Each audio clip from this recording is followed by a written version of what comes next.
The dust tasted of judgment. It coated her tongue, settled in the folds of her ragged dress, and filmed over her eyes, turning the jeering faces of the town into a hazy, shimmering beast.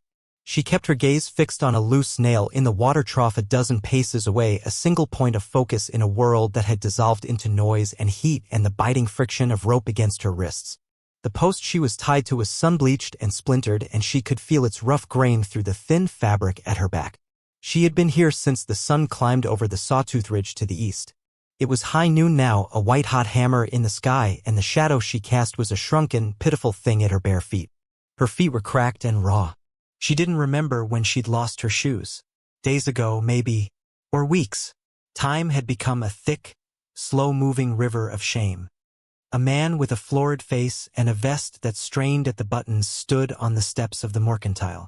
His name was Caldwell, and his voice was slick with false bonhomie. He was the one who had brought her here, the final stop on a long journey of being passed from one debt to another. She was the last asset of a failed venture, a human ledger to be balanced. "A strong back," Caldwell boomed, gesturing to her with a fat, bare-ringed hand. "Good for housework, farm work. Docile. Won't cause no trouble." The crowd murmured. A woman in a severe bonnet sniffed and turned away, pulling her child close. A pair of dusty drovers laughed, their teeth yellow in the glare. Most just watched with a flat, dispassionate curiosity, the way one might watch a stray dog being cornered. She was a spectacle, a brief diversion from the grinding monotony of their lives. She learned long ago not to meet their eyes. To look at them was to invite them in, to give them a piece of what little she had left. So she stared at the nail, letting the world exist outside the small, hard shell she had built around herself. Her silence was a hollow thing, a space where a voice used to be. It had been beaten out of her, not with fists, but with indifference. She was an object, a piece of property, and objects did not speak. They endured. From the cool shadow of the livery, a man watched. He'd been leaning against the doorframe for the better part of an hour, still as a fence post. He was a tall man, made thin by work or grief or both. He wore a worn duster the color of the road, and his hat was pulled low, casting his face in permanent shadow. But even from a distance, one could see the exhaustion etched around his eyes. They were the eyes of a man who carried whole winters inside him. His name was Elias, and he had come to town for salt and flour, not for a human auction. He had seen this kind of casual cruelty before. It was a weed that grew in the hard-packed soil of desperate places. Usually he turned away. His own fences needed mending, his own ghosts needed placating. He had no room for the troubles of others. But he did not turn away today. He watched the way her shoulders were held, a straight, defiant line despite the slump of her body. He saw the flicker of her gaze, never lifting but never closing. She was not broken. She was waiting. The word surfaced in his mind unbidden. Waiting for the end of the day, the end of the heat, the end of the staring. Waiting for the world to simply forget she existed. Caldwell's voice grated on him. The man was selling a human being like a sack of grain. Who'll take on her indenture? Clear my books? A small price for a pair of hands that will work until they bleed. Silence. Even the drovers had lost interest. The sun was too hot for sport. The beast of the crowd was getting bored, ready to slink back into the cool darkness of the saloon or the quiet of their homes. Elias pushed himself off the doorframe. The movement was slow, deliberate. Every eye in the square turned to him as he walked into the light. His boots made no sound in the thick dust. He stopped before the mercantile steps, his shadow falling long and stark in front of Caldwell. He didn't look at the girl. He looked at Caldwell, his gaze as flat and unyielding as a slab of granite. "How much?" His voice was low, rusty from disuse, like it came from under floorboards. Caldwell blinked, surprised. He puffed out his chest. "A man of business, are you?" "For the debt she carries, $50. The crowd gasped. It was an outrageous sum. A good horse cost less. Elias's expression did not change. He reached into the inner pocket of his duster and pulled out a worn leather pouch. Without a word, he untied the drawstring and counted out the coins, his movements economical and precise. He placed them on the dusty rail of the mercantile steps. The clink of silver was shockingly loud in the sudden quiet. It was more than $50. "I'll take the debt," Elias said. It was not a question. It was a statement of fact, as final as a gravestone. Caldwell's eyes widened at the pile of coins, his greed momentarily overriding his surprise. He scooped them up quickly, as if afraid they might vanish. "Sold," he declared to the unlistening air. "She's your problem now." Elias ignored him. He walked past the steps, his gaze finally falling on the girl. He saw the tension in her hands, the way her knuckles were white where they were bound. He pulled a small, sharp knife from his belt, the blade gleaming in the sun. She flinched, a tiny, almost imperceptible movement. Her eyes squeezed shut. She expected a blow, a mark of ownership. Instead, she felt a clean, sharp slice. The pressure on her wrists vanished. The ropes, cut cleanly through, fell into the dust at her feet. He stepped back immediately, giving her space, his shadow no longer touching her. He gestured with his head toward the edge of town. "Come on." She did not move for a long moment. She rubbed her wrists, feeling the blood return with a painful tingle. The skin was raw and red. She looked at the frayed ends of the rope, then up at the man. His face was still in shadow, unreadable. He was waiting, patient as a stone. Slowly, stiffly, she pushed herself away from the post. Her legs trembled and used to freedom. She took a step, then another, following the silent figure who walked ahead of her, his duster trailing behind him like a wing. The dust lifted behind them like ghosts, and the town, with its staring eyes and its cruelties, fell away. The journey was a long stretch of silence, broken only by the crunch of their boots on the dry earth and the sigh of the wind across the plains. The sun beat down, and the land was a vast, empty canvas of brown and pale yellow. He walked a few paces ahead of her, his stride long and steady. He never looked back, but she knew he was aware of her, of the faltering rhythm of her steps. After an hour, he stopped. He unhooked a canteen from his belt and held it out to her.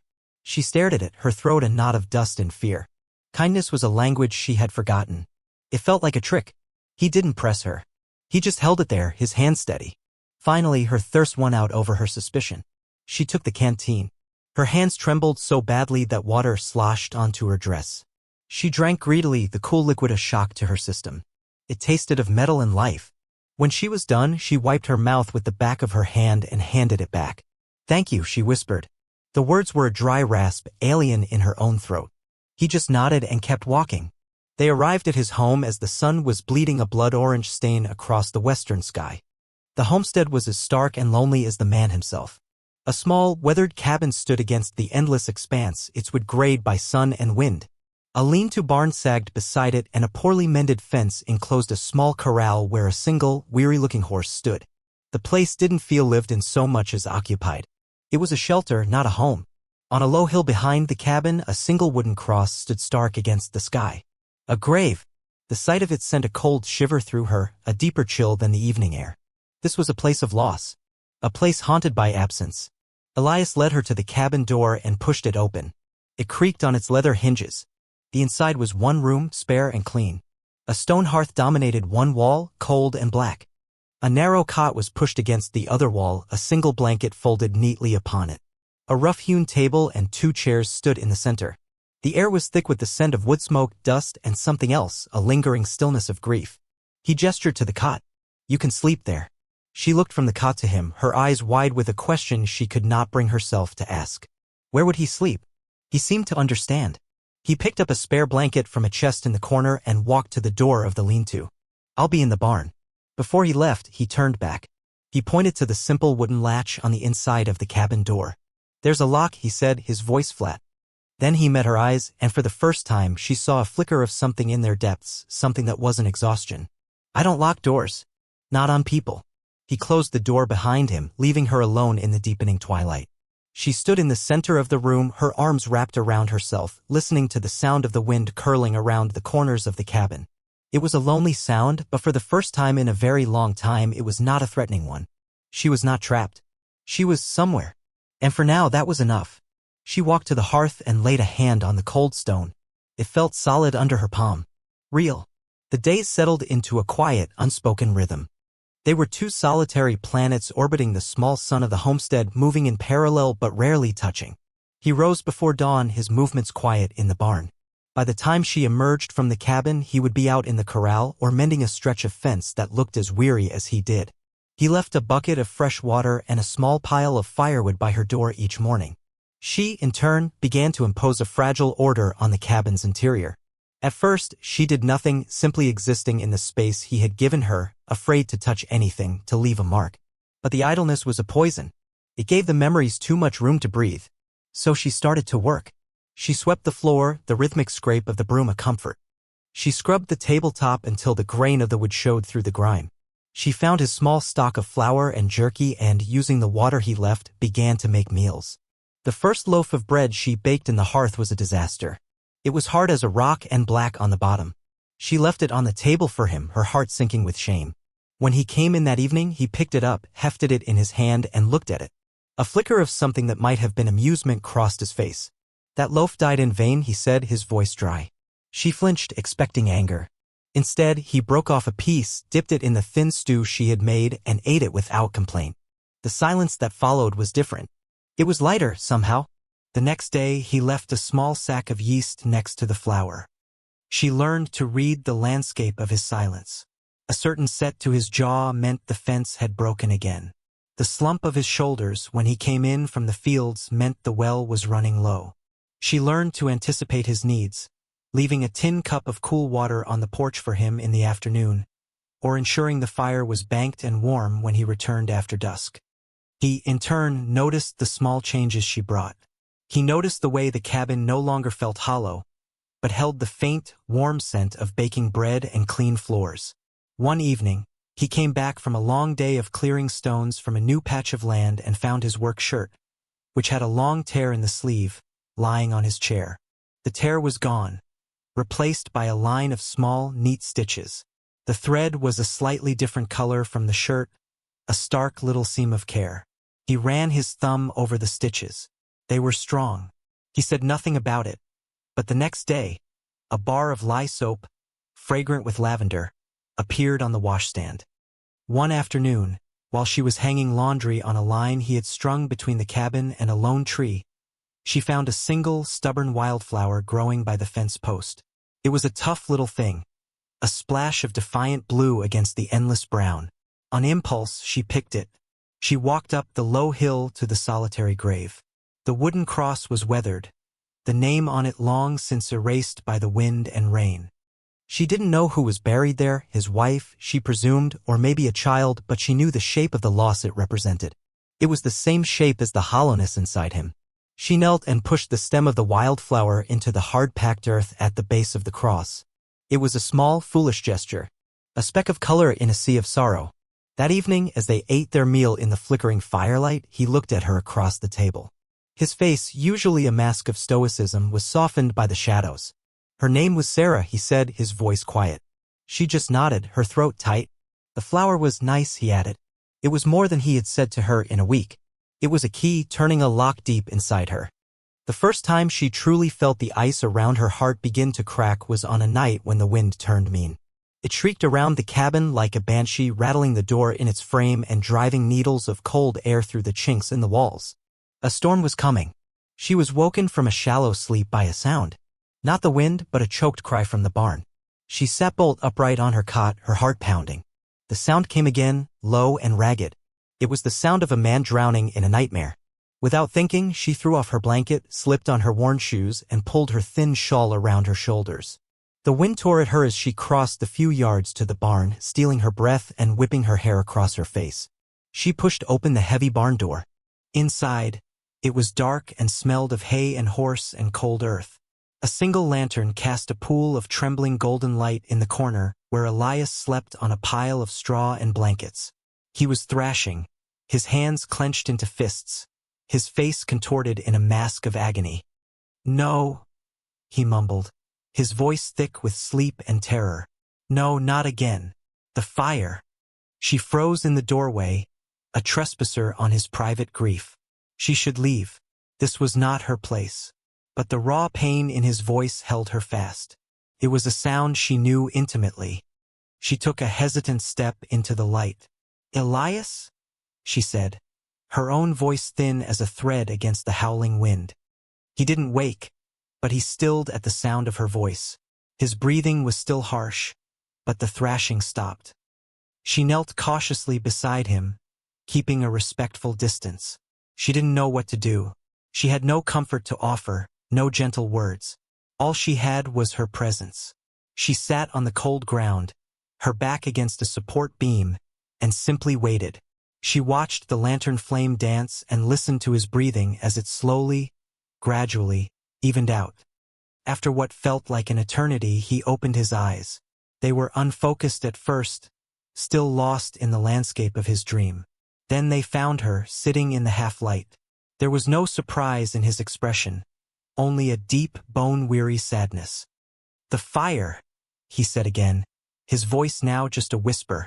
"It took them both, Sarah, and the little 1 inch." She said nothing. She couldn't. There were no words for that kind of void. Instead, she just met his gaze and held it. In the shared silence, a fragile bridge was built between his sorrow and hers. He had given her shelter from the world. Tonight, in some small, unspoken way, she had given him shelter from himself. He finally sat up, running a hand over his face. "You'll catch your death of cold out here." "So will you," she replied softly. He looked at her, truly looked at her, and saw not the broken thing he had bought out of a sense of duty, but a woman with a spine of steel and eyes that understood the language of laws. He stood up and held out a hand to her. She hesitated for a second before taking it. His hand was rough and calloused, but his grip was gentle as he helped her to her feet. "Come on," he said, his voice husky. "The fire's gone out in the house." They walked back to the cabin together, shoulder to shoulder against the wind. Inside, he rebuilt the fire while she made tea. They sat at the table, sipping the hot, weak liquid, not speaking. The storm raged outside, but inside the small cabin, a profound quiet had fallen. It wasn't an empty silence anymore. It was a shared space, a sanctuary they had built together, stitch by stitch, loaf by loaf, word by unspoken word. The piece they had built was as fragile as a pane of frost on glass. It shattered on a bright, cold autumn morning. Elias was splitting wood, the rhythmic thud of the axe a steady heartbeat for the homestead, when he saw them. 3 riders cresting the hill to the east, their figures black silhouettes against the sharp blue sky. They were not neighbors. Neighbors didn't ride 3 abreast with the slow, arrogant confidence of men who believed the world belonged to them. He lowered the axe, his body going still. A cold knot tightened in his stomach. He had known this day might come. He had just hoped it wouldn't. She was inside, kneading dough for the midday meal. She saw the change in him through the small window, the sudden stillness that was more alarming than any movement. She looked past him and saw the riders. Her hands froze in the dough, her blood turning to ice water in her veins. She knew who it was before they were close enough to see their faces. The past had a long reach. Elias walked to the porch and waited, the axe held loosely in one hand. He was not a violent man, but he was also not a man who would yield what was his. And in the months she had been here, this land, this cabin, this quiet life, they had become his. She had become his. Not as property, but as a part of the fragile whole they had pieced together from their broken parts. The riders reined in their horses a dozen yards from the cabin, churning the dust. The man in the middle was Caldwell. He looked fatter, more prosperous, his vest a garish silk brocade. He smirked, his eyes sweeping over the homestead with contempt before landing on Elias. "Well, well," Caldwell said, his voice oozing condescension. "The hermit. I heard you were scratching a living out here. I've come on business." "You have no business here, Caldwell," Elias said, his voice low and even. "Oh, but I do," Caldwell said, leaning forward on his saddle horn. "I've had an offer for that piece of property you took off my hands. A better offer. A man from the territory capital needs a housekeeper, and he's willing to pay handsomely for one that's already trained." He smiled, a greasy, unpleasant expression. Elias's knuckles turned white around the handle of the axe. "She's not property. The debt was settled." "A misunderstanding," Caldwell waved a dismissive hand. "I sold you the debt, not the collateral. A legal fine point, I assure you. I have the papers. She belongs to me until her indenture is properly transferred. I've come to collect." The cabin door creaked open. She stood in the doorway, her hands white with flour, her face pale but set. Her eyes were fixed on Caldwell, and for the first time since Elias had met her, they held no fear. Only a cold, clear fire. "Get him," Caldwell sneered to one of his men. The man, a brutish-looking fellow with a scar on his cheek, dismounted and started toward the porch. Elias didn't move, didn't raise the axe. He simply shifted his weight, planting himself more firmly between the approaching man and the cabin door. He was a rock. A wall. "Take another step," he said, and the quiet deadliness in his voice made the man pause. In that moment of hesitation, she moved. She stepped out from behind Elias. She was not holding a weapon. She held nothing but her own newfound certainty. She walked right up to the hulking man, who stared at her, confused. She looked him in the eye, and then she looked past him at Caldwell. "I am not collateral," she said. Her voice was not loud, but it carried across the dusty yard with the clarity of a bell. It was the voice of a person, full and resonant. Caldwell laughed, a harsh, ugly sound. "It talks. Get her, you fool." As the man reached for her arm, she did something that shocked them all. She slapped him. The sound was like a pistol shot in the tense quiet. It was not a powerful blow, but it was so unexpected, so utterly defiant, that the man stumbled back, his hand flying to his cheek, his face a mask of disbelief. Then she turned her burning gaze on Caldwell. "This is my home," she said. From the corner of his eye, Elias saw movement on the ridge. Two of his neighbors, Old Man Hemlock and his son, were standing there with rifles held loosely in their arms. They had heard the riders. They had come to watch. Their presence shifted the balance of power. Caldwell was no longer facing one man, he was facing a community. Caldwell saw them too. His face soured. He looked from Elias's unyielding stance to the woman's unshakable defiance to the silent sentinels on the hill. His bluster was built on the assumption of weakness, of isolation. He had found none here. He had found a fortress. "This isn't over," he spat, but the threat was hollow. He wheeled his horse around, his men scrambling to follow. They kicked up a cloud of angry dust as they retreated, their proud arrival dissolving into a cowardly escape. Silence descended on the yard, thick and profound. The dust settled. The neighbors on the hill gave a slow nod and disappeared back over the rise. Elias finally lowered the axe. His shoulders sagged with the release of tension. He turned to look at her. She was still standing there, trembling slightly, her hands still tingling from the slap. The flour on her hands looked like war paint. He reached out, not to touch her, but just held his hand in the space between them. "You didn't run," he said, his voice full of a quiet wonder. She looked up at him, and a slow smile touched her lips for the very first time. It was like watching the sun rise after a long winter. "No," she said. "I didn't." They stood there for a long moment. The unspoken thing between them finally solidifying into a truth as real as the ground beneath their feet. This was not his home or her shelter. It was theirs. Later that evening, as the fire crackled in the hearth, casting warm, dancing shadows on the walls, they sat at the table. The stew she had made was rich and thick. The bread was perfect. The cabin felt different now. The walls seemed stronger, the roof higher. The house, which had once felt haunted by absence, now breathed with a quiet, resilient life. Elias looked at her, at the way the firelight caught the soft strands of her hair. He had been calling her ma'am in his head, or more often, not addressing her by any name at all. She had been a presence, a duty, then a partner. Now she was something more. "I don't know your name," he said softly. It was an admission of a great oversight, a question he should have asked the very first day. She looked down at her hands resting on the table. She thought of all the names she had been called, the titles of ownership and servitude. She had almost forgotten she had one of her own, a thing that belonged to no one but herself. She had guarded it, kept it hidden in the deepest part of her, the last untouched thing. She looked up and met his eyes. "It's Lena," she said. He let the name settle in the quiet room. He tried it out, his voice gentle. "Lena." Hearing him say it felt like coming home. It was the final stitch, pulling the last two pieces of her tattered soul together. It was a naming, and in its utterance, a rebirth. He reached across the table and laid his rough hand over hers. It was the first time he had touched her with simple, unadorned affection. Her skin was warm. "Lena," he said again, a quiet promise. "It's a good name."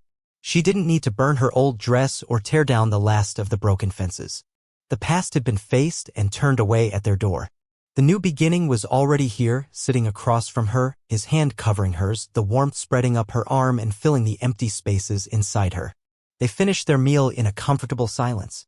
Later, as the fire burned down to glowing embers, they sat on the porch, wrapped in blankets against the cold night air.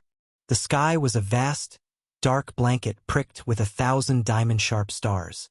The wind was just a whisper now, a gentle murmur through the grass. She leaned her head, just slightly, against his shoulder. He didn't flinch or pull away. He settled into the touch, a quiet acceptance that spoke volumes. The old, weathered house behind them seemed to breathe with them, its timbers settling into a peaceful sleep. It was no longer a place of sorrow and survival. It was a place of becoming, a place where two broken souls, scarred by the world, had found in each other's quiet company not just a shelter, but a future they had never been brave enough to dream of. The lonely grave on the hill was still there, a testament to a past that could never be erased, but it was no longer the only story the land had to tell. Now there was a new one. A story of a man who bought a debt, a woman who found her voice, and a home that was built not with wood and stone, but with unspoken kindness and the slow, steady rhythm of two hearts learning to beat as one. This story, it isn't just about a rescue. It's not about a knight saving a damsel. Anyone can kick down a door or throw a few coins on a barrel. That's the easy part. No, this story is about what happens after. It's about the quiet, terrifying bravery it takes to build something new in the ashes of what was burned down. It's about two people who had nothing left to give, who gave each other everything that mattered: patience, silence, a warm meal on a cold night. It's about naming. The world will try to name you. It will call you broken, or lost, or worthless. It will tie you to a post and put a price on you. But your real name, the one that matters, is the one you whisper to yourself in the dark, the one you finally trust someone else to speak without turning it into a weapon. That's the name you build a home around. So maybe you've got your own silent journey. Maybe you're walking away from a town that judged you, or maybe you're the one living in an empty house, haunted by ghosts. The lesson here is the same. Look for the small kindnesses. The wildflowers on a grave. The neatly mended shirt. The shared cup of water in the dust. That's not just kindness. That's the raw thread you use to stitch a life together. The world is full of empty houses and lonely souls just waiting. Waiting for someone brave enough to offer a piece of bread, to share a fire, to learn a name. Waiting for someone brave enough to call it home.